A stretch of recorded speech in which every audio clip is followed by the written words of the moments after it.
Welcome to the newest episode of Let Me Iceplain This. Today we will be talking about the Life Collective Agreement, or Lífskjarasamningur, which actually is short for Quality of Life Collective Agreement. It is something that you have probably heard about. It has been in the news a lot. It is referred to a lot, but I don't think a lot of people actually knows what it entails. So we wanted to give a 3-part introduction to it. So this is the first video where we'll talk about how it came to be and a little bit about why it is a revolutionary document, because it is quite revolutionary for Iceland. You might have heard about it now because of the wage raises that are supposed to be implemented now at the end of January. Or you might have heard about it because of the state subsidized mortgages. These are two things that are basically were made possible because of the Life Collective Agreement. So in order to understand why it is so revolutionary, we have to look back to the 90s. And talk a little bit about the history of the union movement in Iceland. So in the 90s, the dominant ideology in the union movement was the þjóðarsátt, which was basically the idea that we live in the best possible system, systematic changes are not needed, and unions should stop doing politics and should just focus on wage agreements.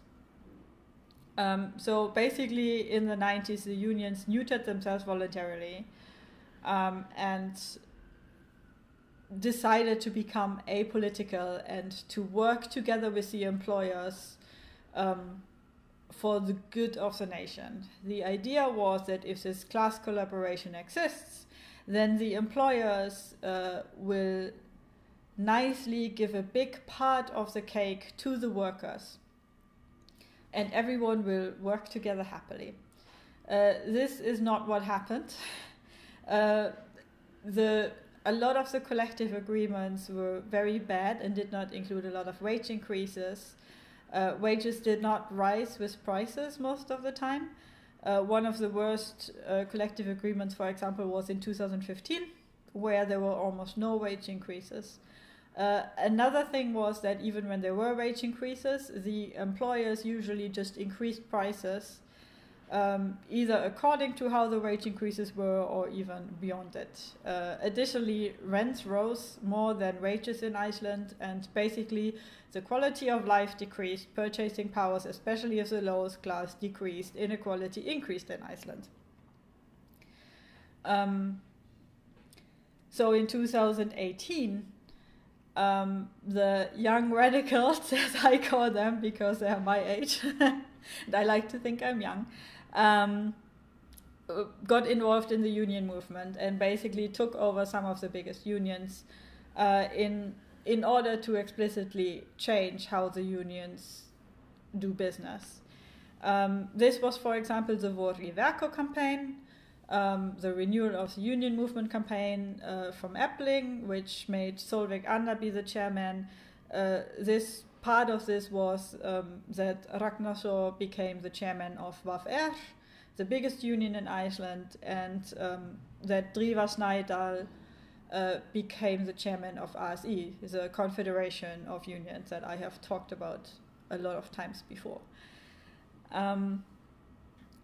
So especially with the Efling campaign, the explicit goal of this campaign was to renew the union movement, to go back to doing politics, to try and push for systematic change with the help of the unions, using the power of the unions. So they were elected in 2018, and then in 2019 the new collective agreements started to be negotiated, both for Efling, VFR, and SGS. I just put them up here. So SGS is like a confederation of smaller unions and Efling. Efling is by far the biggest. It has some unions in the countryside, some unions in Reykjavik. Efling, I think everybody knows. It's a union for mainly manual labors here in Reykjavik, and WAF is the union of shopkeepers. I think Epling and WAF almost everyone knows. So they were set to do the new collective agreements in 2019, and they started collecting their demands in 2018.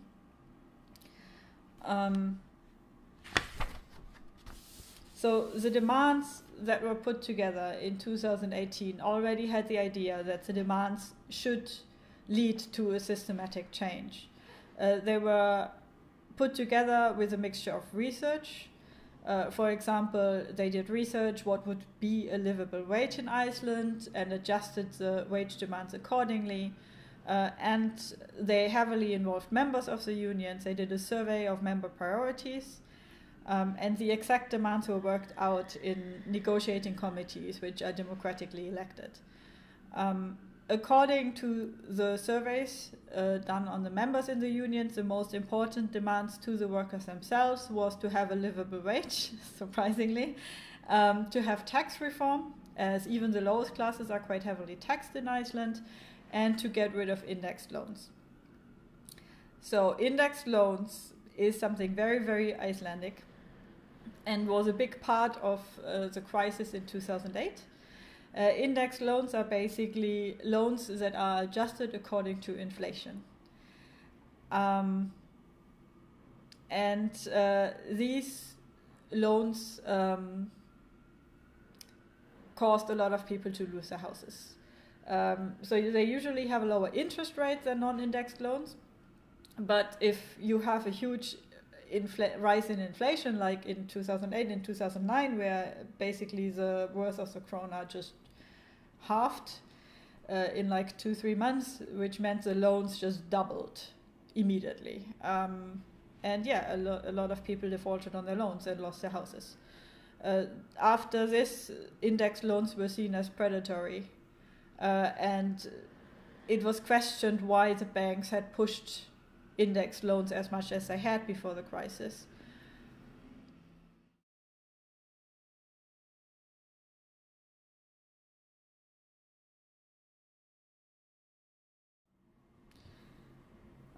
So these were the 3 most important demands, but the demands were extensive. I'm going to just put up the demands towards the employers, which you can see here, scrolling.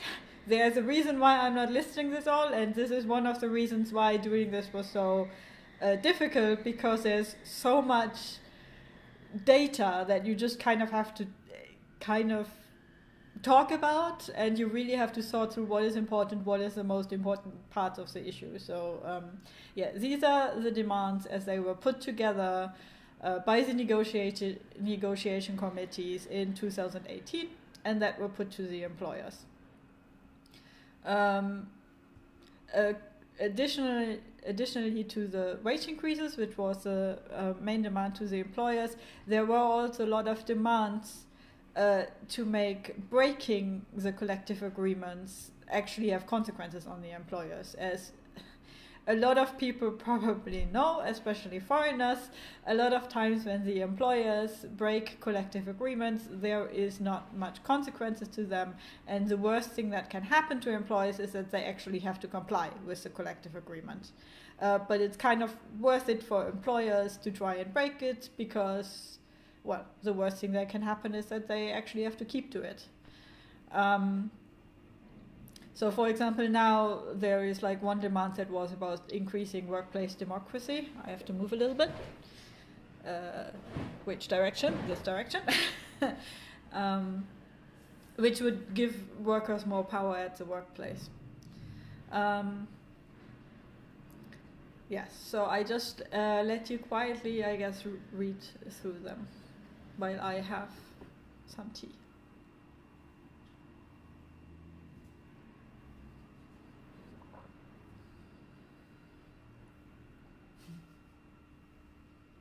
Are you waiting for it to scroll? I'm waiting for it to scroll, yes. I'm making my life very easily. My producer is here. It's like, what is this sound? If you wonder, actually the sound is way too loud now that I see it. Well, we'll see. If you wonder why this video looks and sounds better, it's because I now have a producer, rather... Better or bad? It looks bad? Okay. No, it looks better. Okay, It looks better. Okay, a little bit better, but will be better next time. Yes, I now have a producer who basically was like, Christina, this looks like shit, this sounds like shit, you have to do something. That was this is the support in this union. Solidarity, support, love.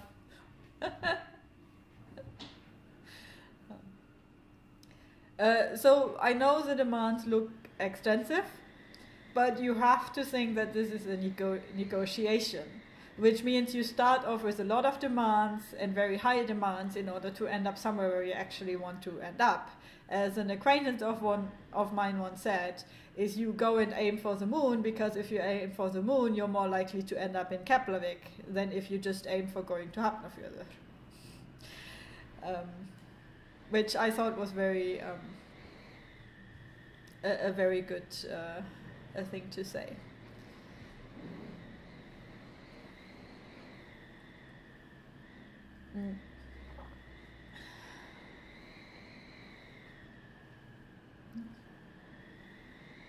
We will, in a future installment, actually compare the demands to the actual outcome.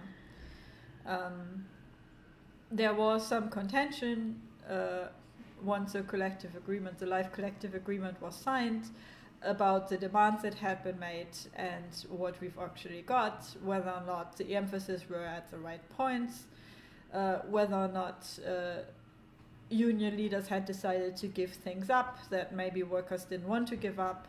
And because the demands were so extensive and the collective agreement was so extensive, and workers, well, there was a question whether or not workers actually got what they were thought to be important. But this is something that we will talk about in a further installment. Yes, so this was the demand for the employers.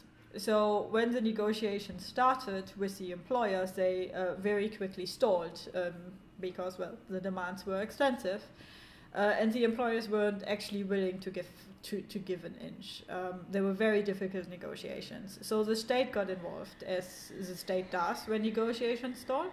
The state arbiter got installed, which gave the unions the opportunity to start putting the demands for systematic change on the state that they had already prepared, and make that part of the negotiations. And here are the demands of the state. So these are, like, for example, the tax reform, there's housing reform, considering we're like having a housing crisis since forever, things about child family benefits, even things about like disability benefits and elderly benefits, which aren't usually part of a negotiation. But this is where the unions basically decided to start realizing their power and start pushing for systematic change. And there are changes that are being made at the moment that did come out of these negotiations. I talked before about the state subsidized mortgages, which have just been put into place. There has been an increase of child, the length you go into, you get child benefits, which has also just been put into place. Like the Fæðingarorlof has been increased from, it has been increased. I don't have children, so I do not usually follow it. And yeah, one of the main demands, which is scrolling by at the moment, was again to actually have consequences if you break Icelandic labor law or if you break the collective agreement, which is something that the government has not fulfilled yet.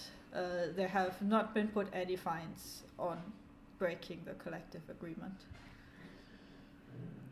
Okay. So once the state got involved, it did not do much in the negotiations. The negotiations stalled again, at which point of the three groups that were part of the negotiations, the three unions, so to say, the SGS, where Appling is a part of, Appling and WAF-R. So when the negotiations stalled, Appling and WAF-R decided to go on strike, while SGS decided that they want to try and negotiate a bit longer. So this is basically where the three parties parted ways, and Appling and WAF-R decided to go to the strike route. When the strikes were prepared, it was decided that the strikes should focus on the tourist sector, which made a lot of sense in 2019, because at that point the tourist sector was one of the biggest sectors in the economy. One can also say that the tourist sector was the one that brought Iceland out of the crisis after the crisis of 2008-2009. Now we have so many crises that we actually have to start naming them. In 2 years ago, it was just like the crisis, and everyone knew what we were talking about. One of the effects was, one of the ideas was also because the tourist sector had been built up to a big part by foreign labor, by foreign workers. And foreign workers were the ones who were most affected by bad conditions on the labor market. They are the ones who usually experience wage theft. They are the ones that generally experience break of the collective agreement. They are often the ones who work without a contract.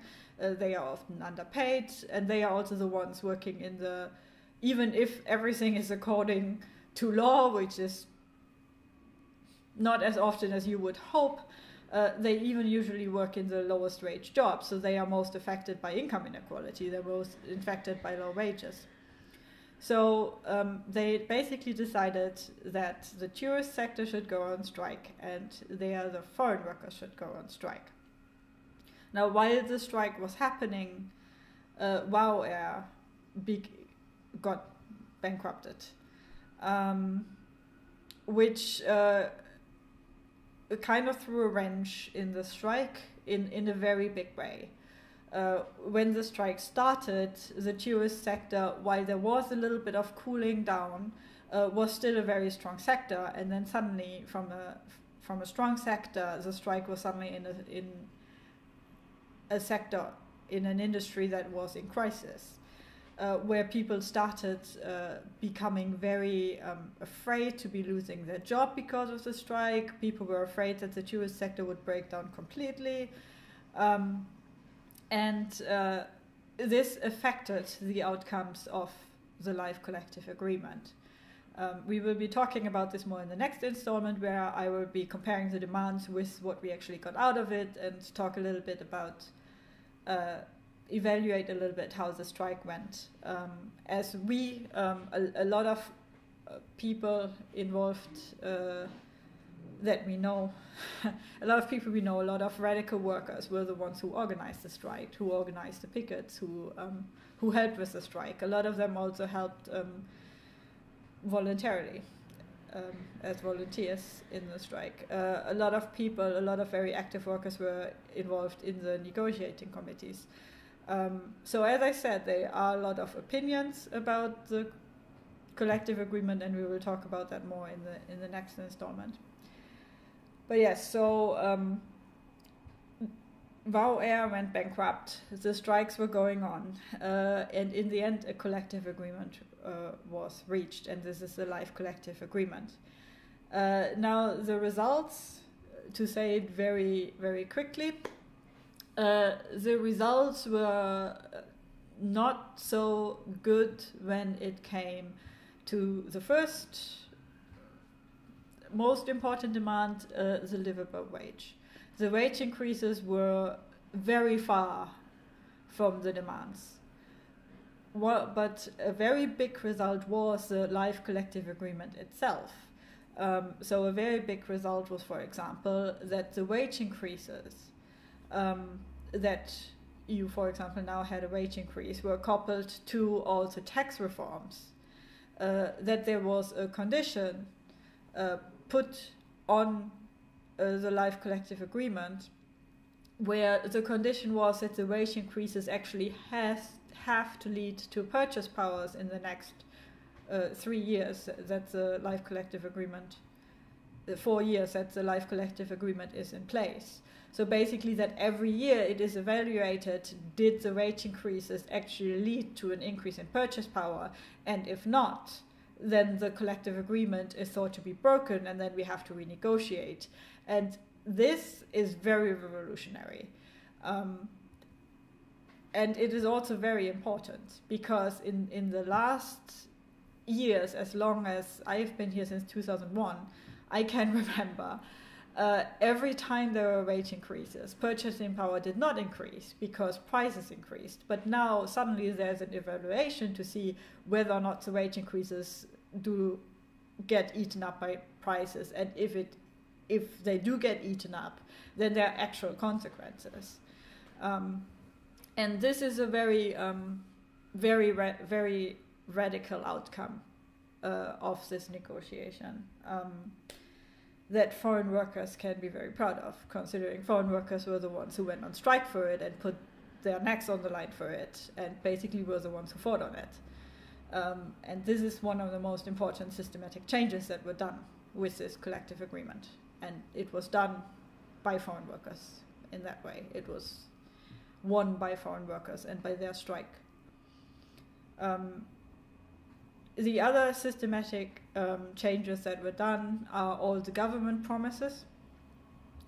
And these government promises we will go more into at the next installment.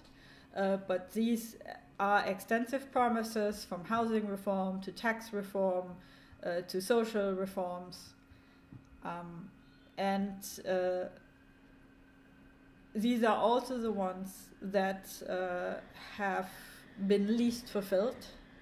For example, one of the biggest promises that is most important for us foreign workers was a promise to put actual consequences on breaking Icelandic labor law and breaking the collective agreements, and this has not been fulfilled. Wage theft is still basically not illegal and doesn't have any fines in Iceland. Which is like a big campaign that Appling has at the moment, and this was one of the promises of the Life Collective Agreement that could have been fulfilled but wasn't fulfilled yet. But we will talk more about the government promises and the actual outcome of the agreements, how they relate to the demands in the next installment. But for now you know what the Life Collective Agreement is, and you know that it is revolutionary. And you know that these systematic changes were won by foreign workers. They were done by foreign workers, they were won by foreign workers. And so next time you hear in the newspaper that because of the Life Collective Agreement, we now have state-subsidized mortgages, or because of the Life Collective Agreement, we now have lower taxes. As a foreign worker, you can know that this is something that we striked for and we won. And we actually made Iceland more equal and more just.